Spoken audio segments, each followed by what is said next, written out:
Today on Adversity to Strength, I'm joined by Micah Mullanders, author, counsellor, yoga teacher, and lived experience speaker with the Speakers Collective. Micah lost her father to suicide at just 21, an experience that changed the course of her life and led her to dedicate her work to helping others navigate complex grief, trauma, and healing. In this conversation, Micah shares her powerful story with honesty and compassion, exploring how we can hold space for pain, break the stigma around suicide loss, and begin to find acceptance after unimaginable loss. Micah, thank you so much for coming on the podcast today. Thank you for having me on. It's nice to meet you. Nice to finally get to meet you. Absolute pleasure. Take me back to the beginning of your journey. Where did it all start for yourself? So I guess, it probably started before this, but in terms of what I can remember, it started when I was 11 and my dad called me into the living room of the flat where we were living and said that he was going to take his own life. And there was I don't know if I was told to say goodbye or if that was just what I did, but I said goodbye to him, and then my mum and me left the flat. And it was only the following day that we realized what he'd planned hadn't worked. And at that point, it wasn't spoken about again. We just carried on. I knew that my parents' marriage was complicated. I knew that neither of them were particularly happy. And then when I was 18, yeah, when I was 18, he tried to take his own life again. But at this point, it felt as if it was my fault. Yeah.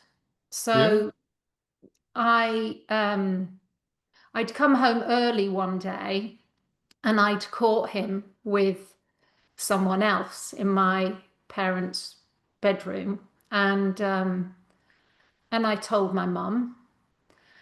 And at that point, she said, "Well, I'm going to leave." And it was a few weeks after that that he tried to take his own life again. So I really felt if I hadn't come home, if I hadn't told my mum, I just felt so responsible. And the thing is, even after his first attempt, I was just always so cautious not to upset him, not to rock the boat. He was a very unhappy man, very Yeah. he was never diagnosed, but I would suspect he was very depressed, he was very lonely. You know why? I, I gosh, I think there's loads of potential things. I know he was abused as a young child. I That on know, its own. yeah, I just think there's so much. He was 25 years older than my mum. So when I was born, when they got together, he was already in his mid 40s. Right. So he'd already lived a life. And I think we moved to England from the Netherlands when I was 4, and he never really integrated. So he struggled with the language. So in that respect, he was also very isolated. Yeah. Yeah. Of Didn't course. really have anyone to talk to. Um, so yeah, I think there are so many reasons why. I think he struggled with his sexuality. Yeah. Um, yeah, I just think it's something I've gone over so many times, and he didn't want to get help. So I think that was a big thing. At times my mum tried to encourage him to get support, but he didn't trust it, he didn't want it. So yeah, so he tried again then when I was 18, and then that didn't work. But he finally, at that point, ended up in hospital. But even then, when he was involved with services, it didn't really change. Because again, he sort of got out of the hospital as quickly as he could and didn't really engage. Um, then I went off to university. I went to do an actor's training. My parents separated at that point, and he was living on his own. And then my mum moved back to the Netherlands, and it was at that point that I hadn't been in touch with him for a few weeks, and I'd been trying to phone him, but he just wasn't picking up the phone. And that always, that, this idea that he had the potential to Yeah. hurt himself was always there. So it scared me that I couldn't speak to him. Anyway, eventually I called, and it was the police who picked up the phone, and I said, can I talk to my dad? And they said he's taken his own life. So at that point, I was about to go into my third year at university, and I was just so isolated because nobody, we were all 20, 21. Nobody was talking about grief. No one had really lost anybody. Everybody was very Yeah. much focused on building their career, Yeah. getting ahead. And so I just felt more and more and more different.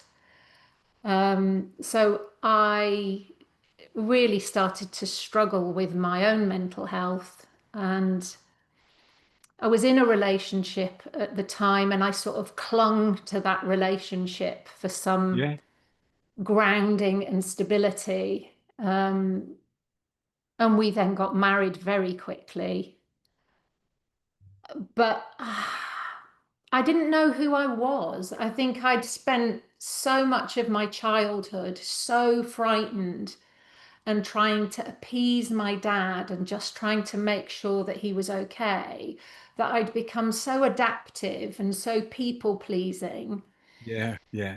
I also had very little sense of self-worth because the idea that my own dad would abandon me.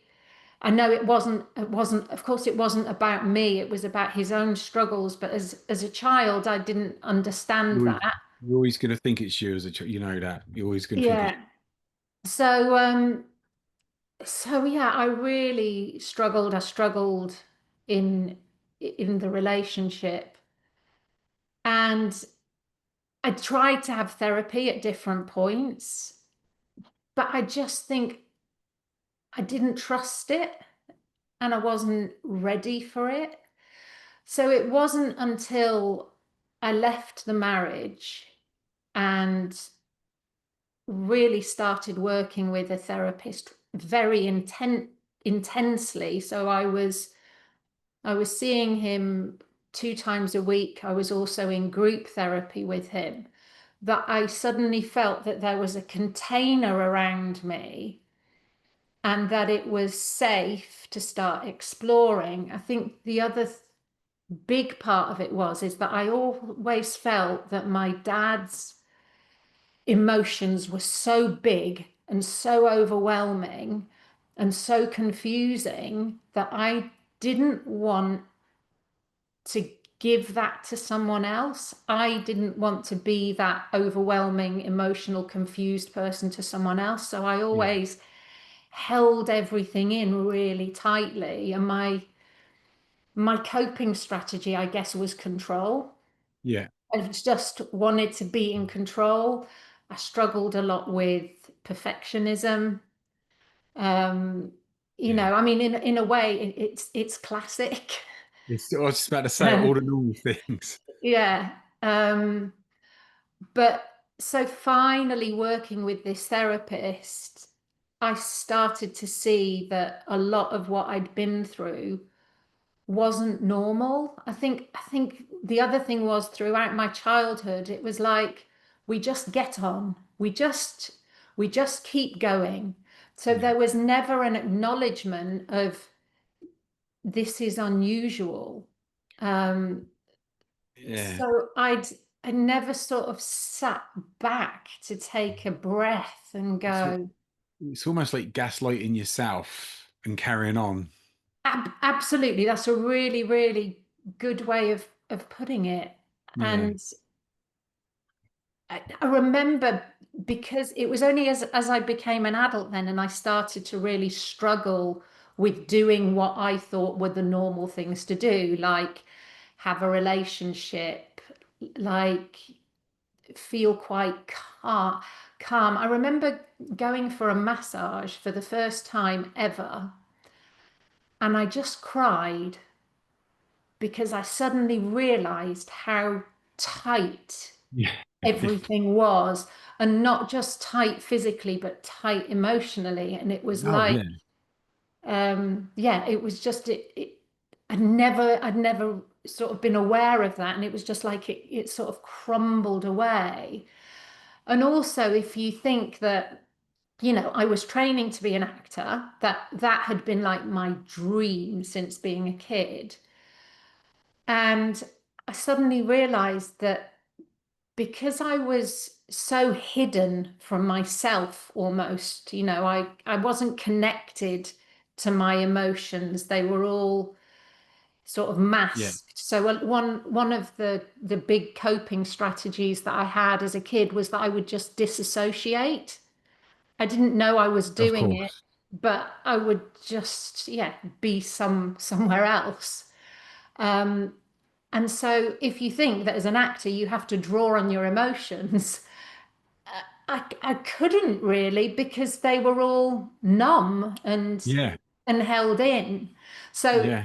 so then I struggled as an actor, even though I did a fair amount of work, but none of it felt easy. Just life felt hard at every point. I hated being on my own, um, probably because it gave me time to think and just sit in the discomfort of being Yeah. me.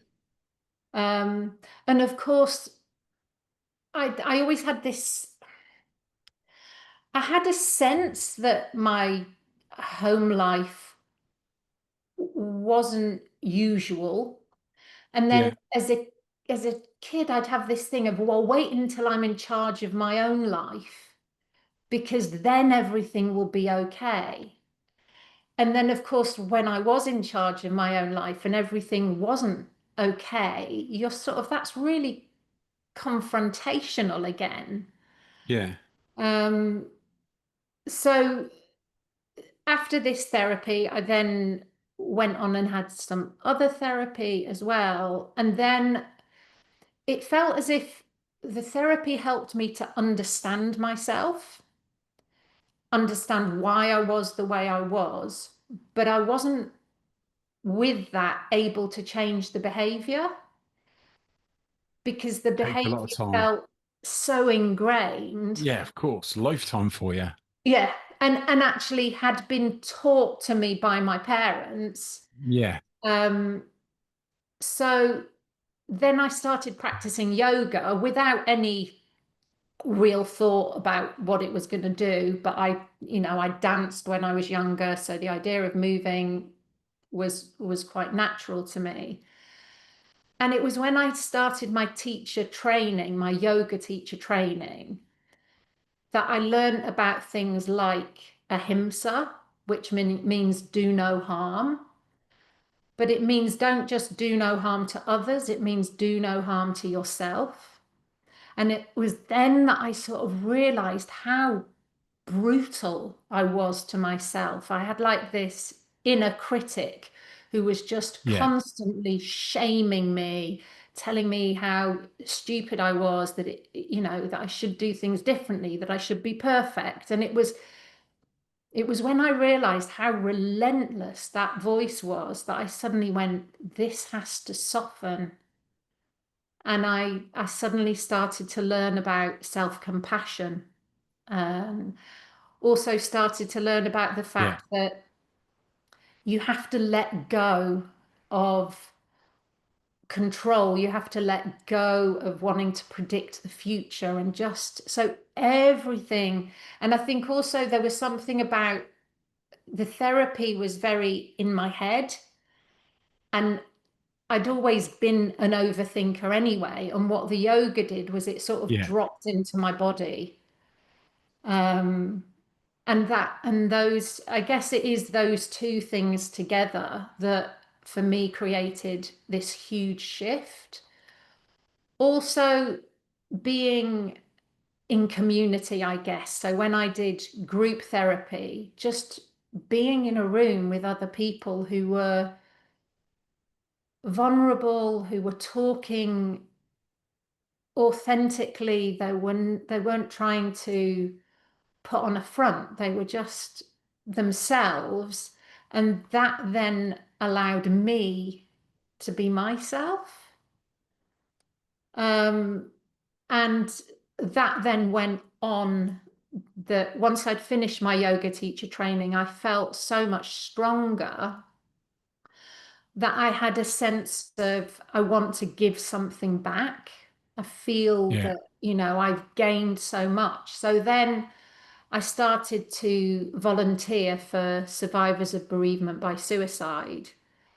And actually, even though I started that thinking I'm doing this to give something back, I've gained so much from that myself Yeah. as well. And again, I just think it's about being in community and sharing your vulnerability.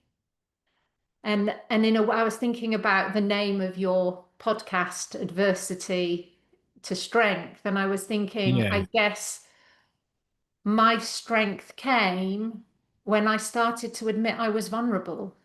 I Yeah. stopped Yeah. pretending, and that then in some way, yeah, became my strength. And also then, I guess 2 years ago, writing the book, writing my story, I think having kept it hidden, all of it, for so long, there was just something about going, this is me, and this is all of it, and it's not the image that I've been trying to project for all this time. It's really, some of it's quite dark and really painful and really complex, but that was so liberating. It was Yeah. just like shedding. It was huge. Yeah. um I think pretty much every author I've spoken to that has been through some sort of trauma has said exactly the same. It's almost guaranteed. And I get that. It's like journaling, but you're doing it yeah, in a book. So there's so much that's going to come up and come out and so cathartic. So I totally get that. I'm not surprised that you got a lot from that as well. yeah. No, it was, and also just to people who've known me for years, who just went, wow, I had no idea. And actually, it's quite funny because I live in quite a small place. And you suddenly, when people know that about you, you become a magnet for other people's Yeah. stories. And they come and share, and that's great. Yeah. I really like that. I think it's so important. Yeah. Um, They see you as somebody that they can go to when in the past there was nobody, but they know that it can go to. It's a bit like a lighthouse, you know. Yeah, absolutely. And the fact that I'm quite open about my own Yeah, flaws then makes them feel they can be about theirs. yeah. Um, yeah, I mean, it's the whole point of the podcast. When I set it up, I really wanted to have an interesting podcast. And I found a lot of mental health podcasts are very dry. You got two therapists talking about therapy things, and I'm a therapist, and I don't want to listen to it. It's boring. So I was kind of listening to like sort of like James English, and he's got like sensationalism on there, people with like amazing stories, very controversial. I wanted people with interesting stories from all walks of life. And I actually asked some of my clients, I said, look, if you listen to a mental health podcast, what would you want from it? They all said the same, that they want to hear somebody's adversity where they went through something that they can relate to. Kind of doesn't really matter what it is. They want to be, they'd still be able to relate to it. And then they want to feel inspired by how that person made changes and gone on into their life there as well. And I think it makes such a difference when you've got that. And the amount of guests and people in general that I speak to that have kind of done that process, and then also they decide they want to go and give something back, whether it's telling their story, whether it's becoming a therapist, which is obviously almost the standard, you know. So Yeah. I think, and with yourself, you know, you do it for two reasons. One, you think, I actually want to give something back. I mean, how many therapists do you know that's not been through their own trauma? I've never met one. But often you don't realize that you're getting as much out of it as what you're trying to give other people. Yeah. When I become a therapist, I actually thought, you know what? I need loads of help with all the things I've been through. I'm always going to be a work in progress. I actually want to give something back. And along the way, I'm probably going to be able to help myself. So I was actually kind of aware of that. And for me, what a difference that's making. And it's not just for all the studying and therapy I have myself. It's doing a podcast and listening to somebody's experience, the amount of things that you can learn from there as well. And just listening to yourself, you can really relate to your story even if somebody's not been through it. There's so many things that people can relate to there. And for me, just hearing somebody else's story, you know yourself, people go, oh, it's not just me. Even though it's obvious that it's not Yeah. just me. And that's what makes such a difference. The thing is, when you're in it, it's not obvious to you that it's not just you. Yeah, You've, I remember that right at the beginning of my bereavement, that isolation was the yeah, thing that hurt the most.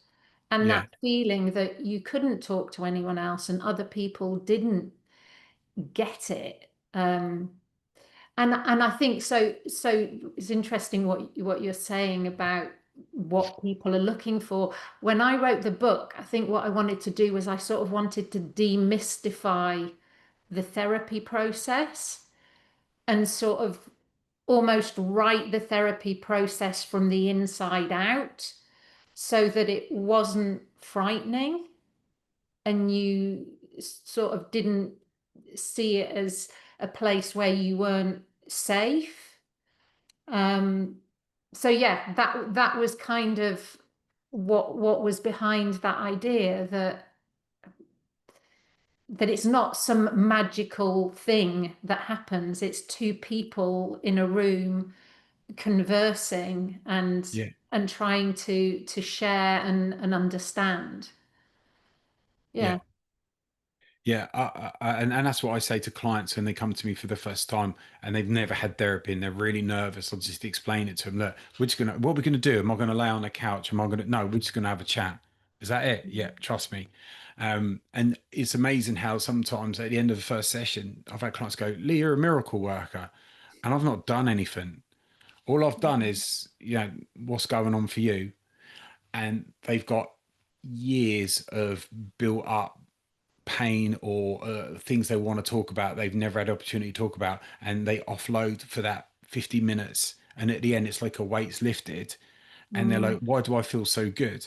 What have you done? I was like, I've just nodded at you for 50 minutes. And like, really? I was like, yeah, because you've had the chance. And then you explain it's a different conversation, it's a safe environment. And that's one of the beauties of therapy. And if you're new to therapy and you've got a great relationship with a therapist and you can trust them, then you're going to have different conversations. You're going to feel safe. You are going to start getting things come to the surface. And then suddenly you're in the process of dealing with often lifelong unresolved issues, which I'm guessing was the case for yourself. Totally. And for me, it was also I wasn't going to sit and think about those things or deal with those things on my own No. because I would always find a distraction. Yeah. And for me, that distraction, I don't know, was often, oh, the pens aren't straight, or oh, well, I was like obsessively cleaning or whatever it Yeah. was. But I would find a distraction. So for me, there was something about having a space that I could go to and knowing that in that space I would be addressing that with someone who I felt safe with. But that in itself, for me, took a really long time to. Yeah. At first, I was really critical of the therapist. Yeah. It took me a hell of a long time to go, oh, okay, I think I can trust you. Do you Um, think it was that just that defense mechanism slowing you down from building that relationship, do you think? Totally, totally, because I genuinely thought that if I started to deal with all the stuff that I felt, I was going to fall apart, and that I wouldn't, that no one would be able to put me back together again. But of course, it wasn't like that. It was a very slow shedding and Yeah. sharing. And of course, there were moments in that were really extreme. So I remember one session where so my dad had left me a note that he'd written in Dutch. And I remember sitting there and translating it to the therapist. And I mean, that was colossal, but it was a really important part of the work.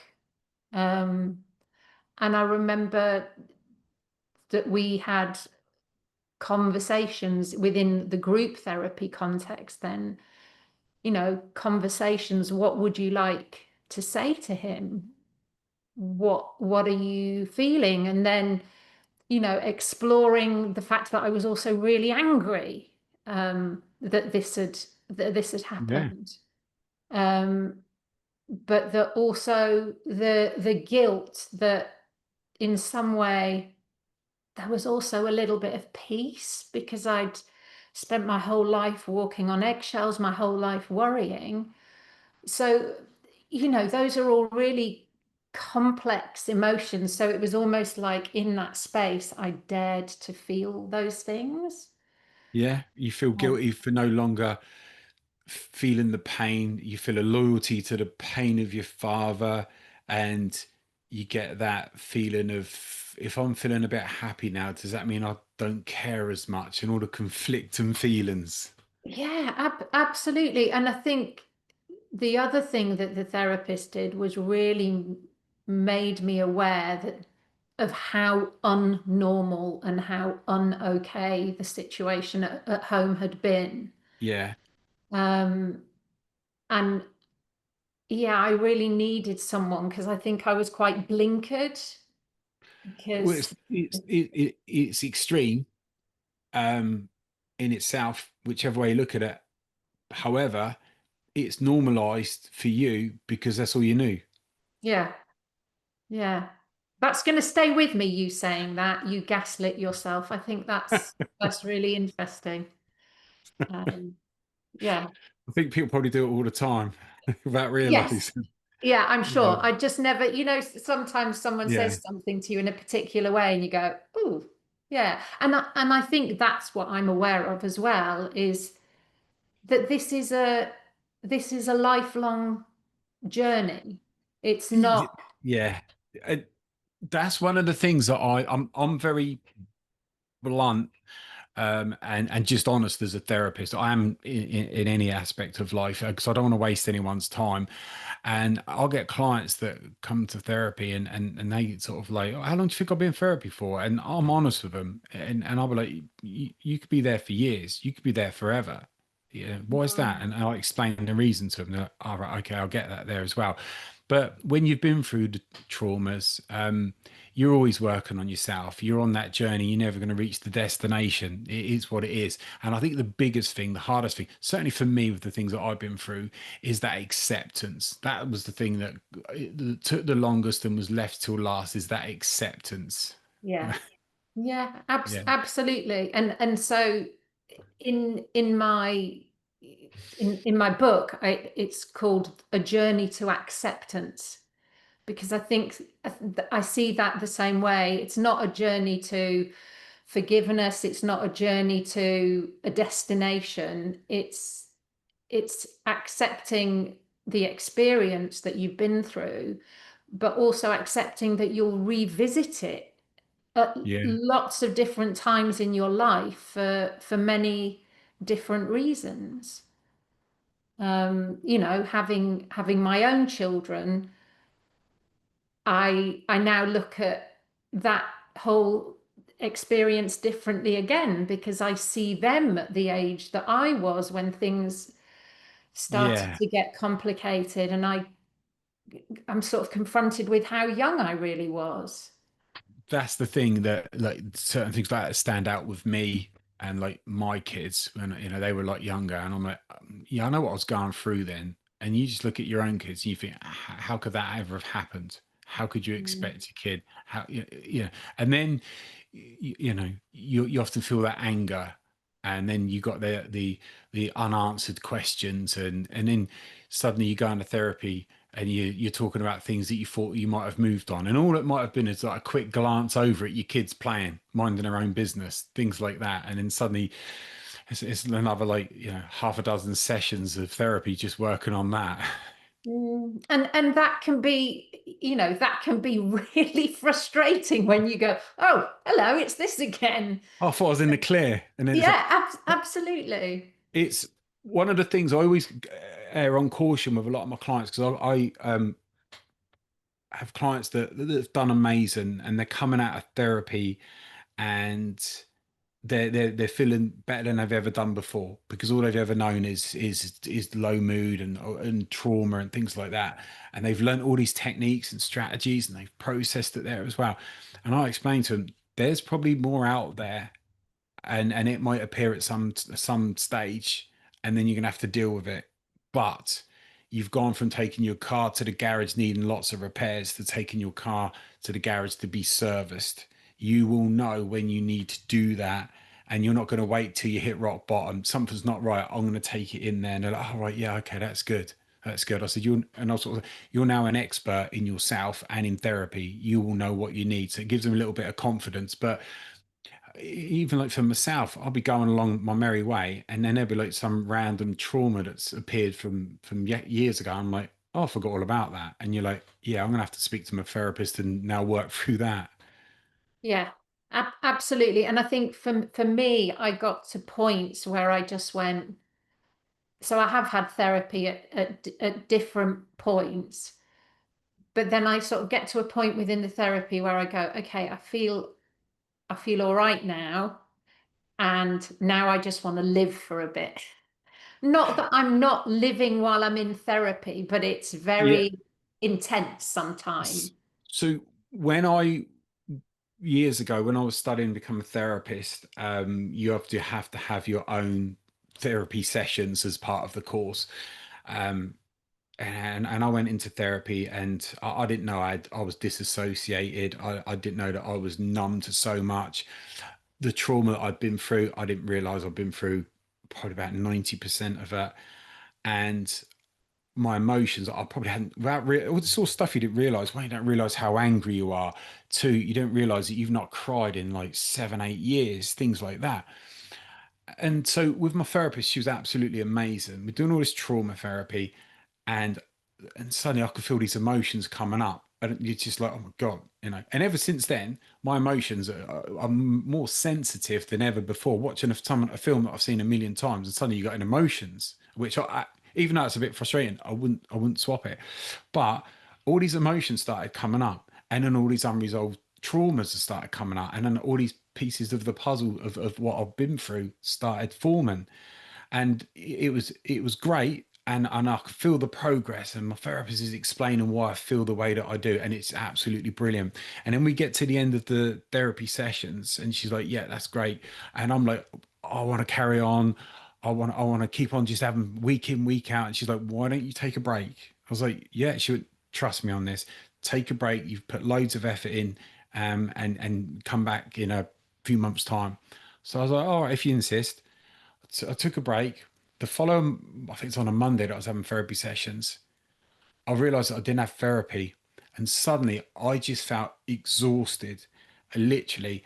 and my mind felt drained, my body felt drained, and I think I ended up going to bed. And suddenly, because my brain knew that it wasn't going back to therapy, it had all caught up with me. And I reckon it took me a good couple. I mean, she said it would. Took a good couple of weeks for me to kind of get my energy back from it. Mm. So for me, with some people, depending on what they're going through week in, week out, you can do it forever. But for me, when you're having certain types of therapy, you have to have a break in it. Otherwise, you just switch off from it. It's too draining. I also think when you've been so disassociated, which I can really relate to, Yeah. so you haven't actually, you've been in the experience, but you haven't felt it. Yes. Yeah. So also that thing that you're saying about, oh, I'm having feelings.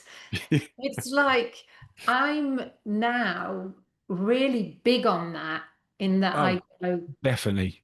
I am actually going to feel what is happening. So I've got twins and they've just both gone off to university. We took one on Saturday and we took one on Sunday. A month building up to that, I knew that is going to be a big feeling weekend. And Yeah. sure enough, it was a big feeling weekend, but it might sound weird, but I'm almost so relieved that I can feel because I Yeah. Yeah. haven't allowed myself because it was too frightening and too Yeah. confusing as a child to feel. Yeah. So finally now to go, yeah, this hurts, but at least I can feel it and I can say, I'm feeling this, Yeah. whatever it is. Um, it just feels so much more human. Yeah. Yeah. Um, Yeah. yeah, Without a doubt, for me to kind of get feelings come back, and it would have been for years. And you're going around and you're not even aware of it.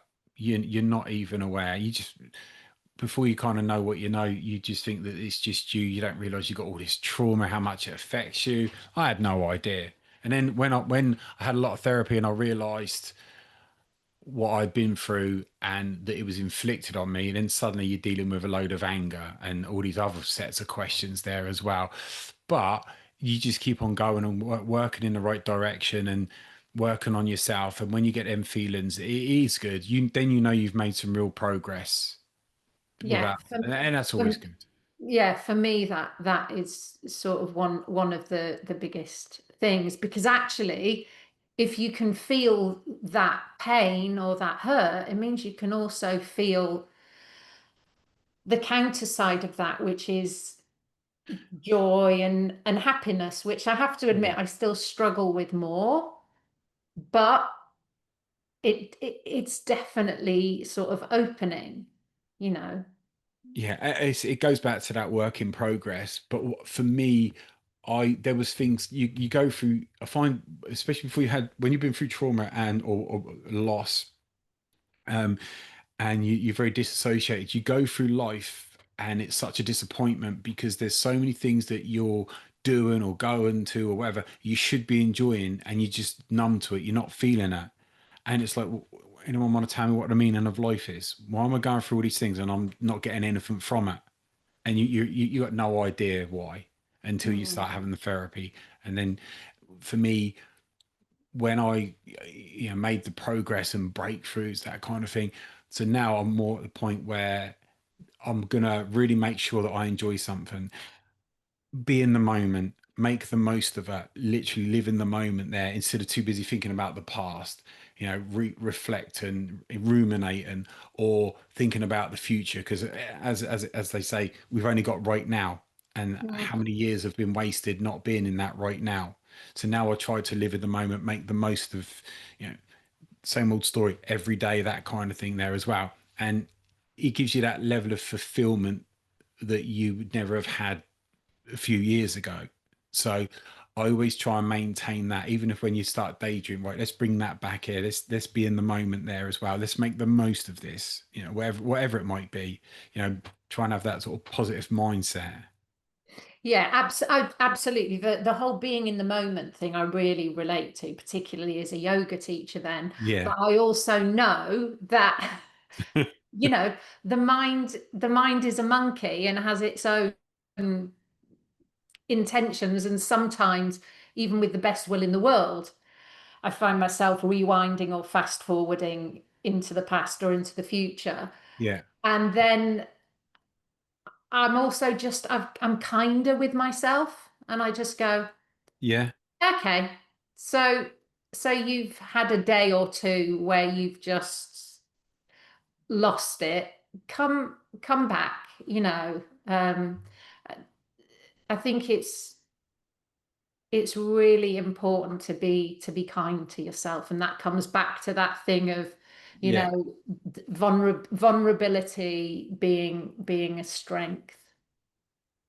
Um, Definitely. yeah. Yeah, without a doubt. If you could be vulnerable around other people, people that you trust, then that's great. Um, the the thing about being kind to yourself, how I'd say easy, but how difficult was it for you to be able to be kind to yourself? How long did that take? Um, that took a really, really long time. Yeah. But so the other day, I completely forgot a meeting. So I had a meeting on the Zoom, I think, and I was sat in the garden and the sun was shining and I was just enjoying the sun. And then I walked back in and there was an email going, "Where are you?" And I was like, "Oh no." And years ago, I would have been going, "You idiot, how, you stupid, what are they going to think? Blah, blah, blah." And I just went, "Ah, you made a mistake."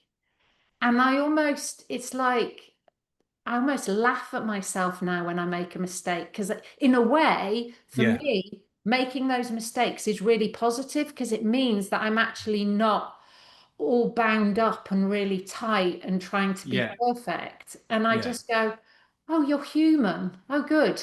You know, you're not you're not a robot. Yeah.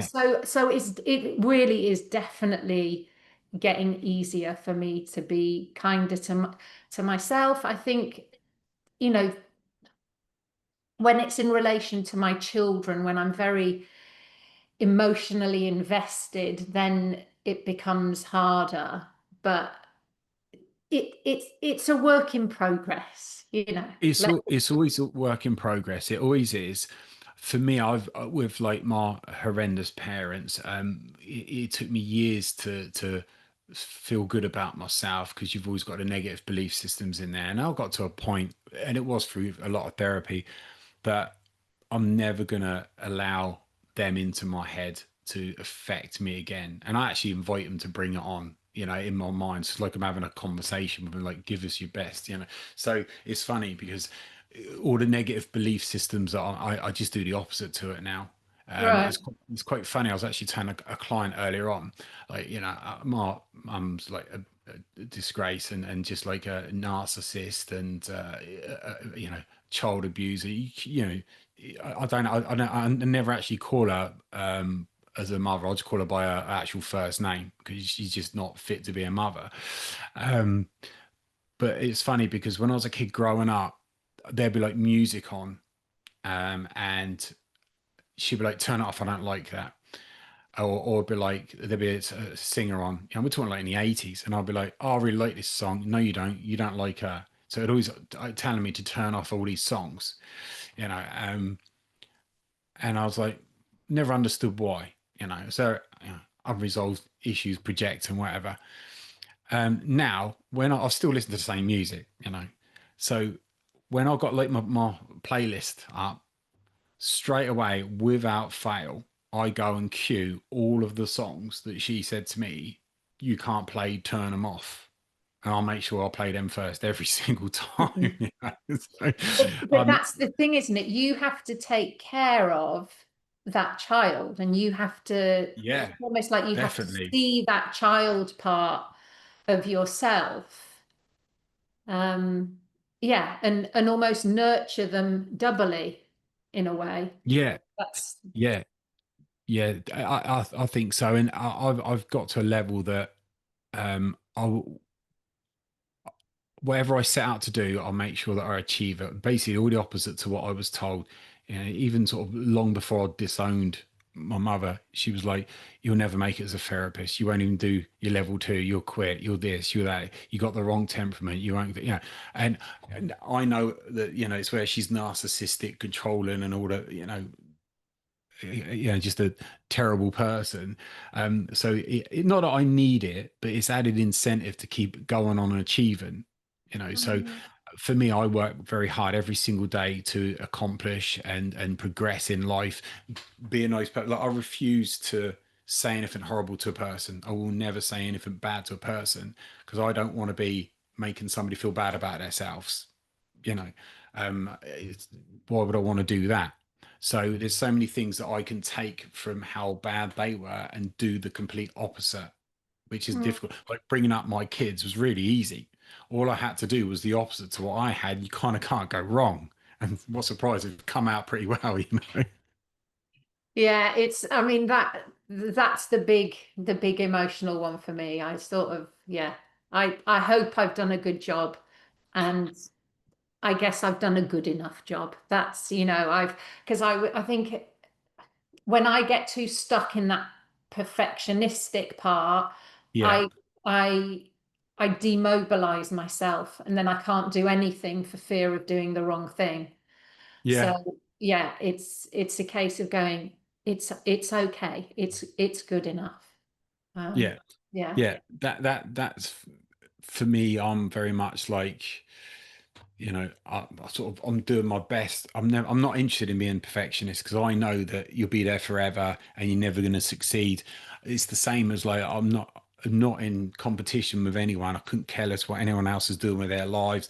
It makes no odds to me. I'm only in competition with myself to be a better version, to be better at this, to do that, best of my ability, and that's it. And I'm not worried about anything else there as well. And I'm very grateful that I've managed to get to that place.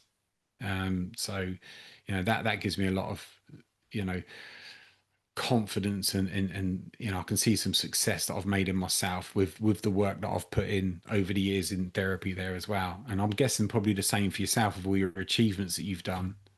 Well, and I think the other thing is, nobody's journey is the same No, anyway, because the starting place that's what I say all the time. is different. Of And course it is. it I sort of, when I look at my life now, I think I never thought that I would be able to live this life. I never thought that I would be able to feel about myself as okay as I do.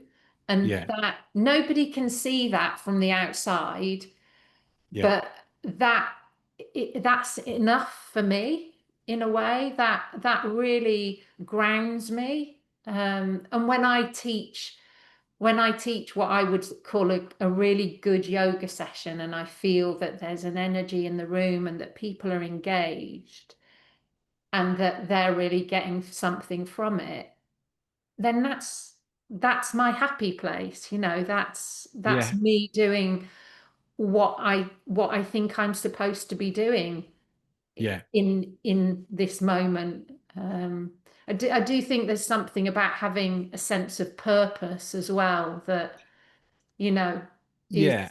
is is And I, really helpful. I do. I think that's probably we become therapists, is because I remember, like, one of the things that I struggled with was back in the day was um, being there for other people. I mean, you do a sort of limitation, but actually putting yourself out to help other people. And my attitude was, well, nobody's ever been there for me, which was the case. Um, but I quit being in sales because I thought, I don't care. I read a piece of paper all day, every day, the same sentences, makes me really good money. I'm working all the way through till I get paid. The money's gone just as quick. It's just that my standard of living's gone up, more expensive car. So I'm not actually really getting anything out of this there. And I thought, I genuinely want to do something that is beneficial to myself and other people, and make, because I just it was just like a void in your life, the jobs that I'd done. Who cares? Yeah. So I actually really wanted to do that. And then obviously sort of coming into therapy and that kind of thing really give you that sense of purpose there, and to be able to do a job that one you love doing, and two to actually make a positive difference to somebody's life and help them out, or even just being that better person that you've been able to become compared to where you were a few years ago, definitely gives me some genuine fulfillment. It's that has definitely been life changing for me. Yeah, and it's something that you would never, in some ways it feels like quite a small thing, but it's huge. Yeah, definitely. When you start off, and it's almost like a throwaway comment. Yeah, I wanted to like, help other people. Oh, okay, I heard it a million times. But when you're in it and you can actually see how, when you've got clients that say, you've changed my life, you've done this, you've helped me out, and you just like, oh, well, you put the work in and stuff. It's not so you sit back and go, do you know what? If I have made that difference, then great. It's all been worthwhile. And along the way, I've helped myself and improved myself, and hopefully that positively rubs off on other people there as well. And I found that all of the therapists that I know that set out to help other people, and they all of them are helping themselves along the way to understand all the things that they've been through. They're all the ones that's gone on to be really successful. The ones that's like started off at uni to like, well, I just think it might be a good way of making money. They're the ones that don't last. They don't do it. It's not really for them. But the people that genuinely want to go and help people make a big difference tend to be the ones that are really successful, always learn, always looking to improve, getting that fulfillment. And what's the next thing I can do to help somebody there? So, yes, it's life changing for me. Yeah, it's interesting. So I did train to be a relate couple and young people's counsellor Yeah, then, and I did work, I think, for about 3, 4 years as a counsellor. But actually, I got to a point where I realised that it wasn't right for me, that I was so frightened that something would go awry. I think particularly when I was working with young people then, yeah, and that if I just felt so responsible that I wasn't able to detach in a healthy way from the work. yeah, And I just realized actually this isn't good for me. So yeah, it was a tough one because having benefited so much from therapy myself, then from wanting to find a way to share that, it it was obviously really hard to go, no, this isn't right, but I knew it wasn't right. And therefore finding being a volunteer for Reigate Sobs is really positive because yeah. somehow I can do that. So there's also just something about, yeah, knowing your own limitations as well. Yeah, yeah, Um, definitely. And that's something I know what my level of expertise is and my limitations are, who I want to help, who I don't want to help. For me, could I help children? No, I'll be too emotionally invested in the, because from my own like experiences there as well. So I'll kind of stick to, and I'll find it very upsetting when when you see, children that are going through a lot there as well. And I really admire like colleagues that are child therapists. I think they do an amazing job. It's something I just couldn't do, but I think they're fantastic for doing it there as well. But yeah, I think it's great. And for yourself, what's next for you? What's the future? Because it looks like you're getting started.